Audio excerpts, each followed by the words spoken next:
Hello everyone, good morning. সকালবেলা ঘুম থেকে উঠেই দেখি মা বাজার থেকে মাছ এনেছে, পিসি ওটাই ধুচ্ছিল। পিসি তো এদিকে মাছ টাছ পরিষ্কার করে ধুচ্ছে, আমিও চলে এসেছি এদিকে বিছানা গোছাতে, কারণ বোন ছিল না বাড়িতে, কোচিনের গ্রুপের সাথে গেছিলো ঘুরতে।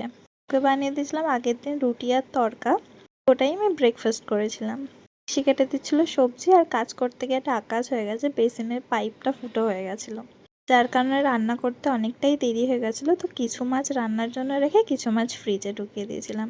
বেলা হয়ে গেছিলো অনেকটাই। এত বেলায় রান্না, তার উপর রান্না করতে করতে